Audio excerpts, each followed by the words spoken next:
Hi, I'm the Rap Critic, and I'd like to talk about Flo Rida. Well, I mean, I'd like to, but I can't seem to... I can't care.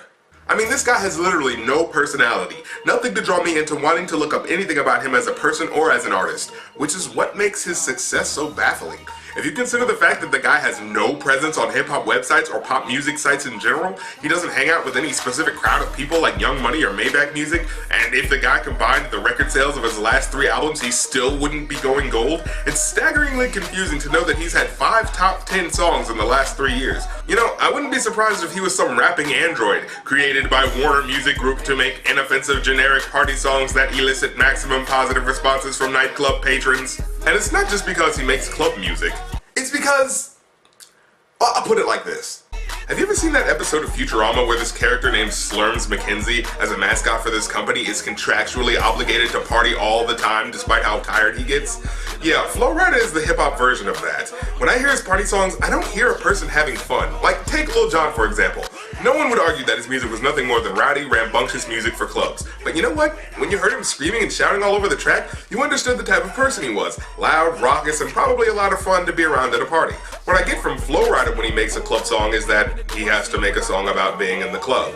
I mean, that's it. Every song is, I must say something about models, and then I'll say I'm popping bottles. But then I heard the title of this new song by Flo Rida called I Cry, and it kinda took me back a little bit. I mean, with a title like that, it can't be just about partying, right?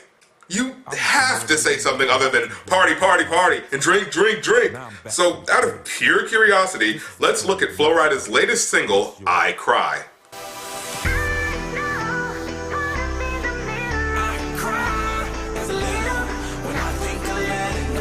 Oh hey, this song actually does sound like it's gonna be about something. So this song's about him being sad and having to let something go. I wonder what he could possibly be talking about. What actual peek into Flo Rida's psyche are we going to get with this unexpectedly more reflective, sad, and somber... What are you doing? The song is called I Cry. Why is the beat so up-tempo and not unhappy? Are you really gonna do this? Are you really gonna rap about being sad and melancholy over a manic dubstep beat?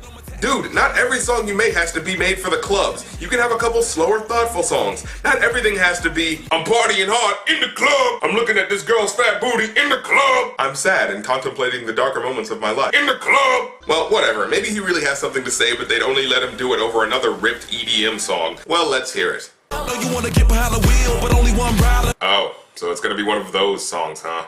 You know, those songs where the chorus is about one thing, but the verse is about something completely different. Yo, president is black. Now lean back, lean back.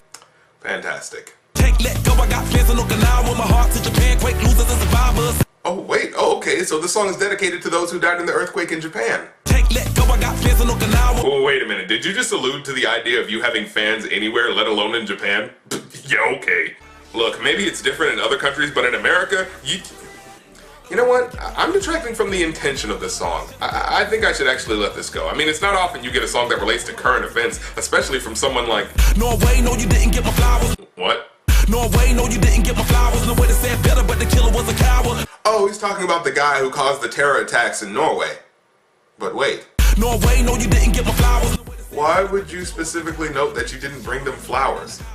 Like, you might as well have said, hey, your family died horrifically by being thrown into an active volcano, and, I bought nothing to symbolize my sympathy.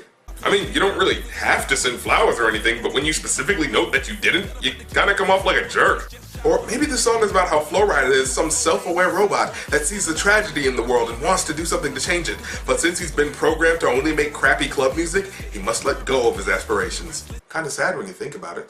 Get mad 'cause the $250,000 on my necklace. Wait, never mind. I never said I was driving reckless. Why did you just bring that up?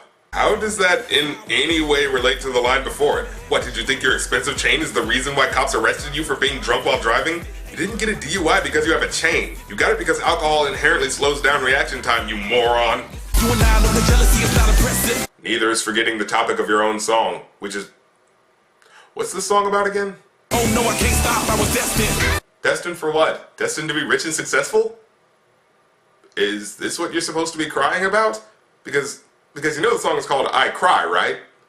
Champagne bucket still got 2 tears in it. Oh no, you have $250,000 worth of jewelry on your neck, but you cried 2 tears into your buckets of $800 champagne? Are you falling on hard times, Flo Rida? Look, I understand how money doesn't buy happiness and that you can be rich and still have problems, but let me explain to you how empathy works. If you want the general public to care about how you feel and the emotion that you're trying to get across is sadness, it makes it a little harder for us to really get it if you keep mentioning how much money you have, because most of us don't have that much money. See, there are plenty of musicians that are richer than all of us, but we still feel their music because they don't bring it up in their sad songs.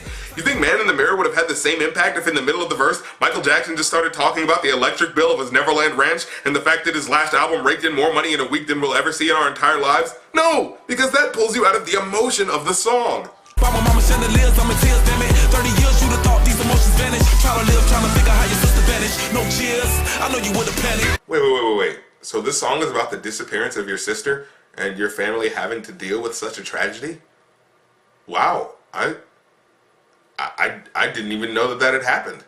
I don't think anyone knew. I mean, that's truly a sad thing to have a family member suddenly disappear without any knowledge of where they could be. Well, I'm certainly glad you decided to wait until the last 4 lines of the song to tell us that. Seriously, was this devastating info not important enough to tell us about a couple lines ago? Do gold chains and Bugatti vehicles take precedence over your friggin' missing sister? Jeez, dude, what's wrong with you?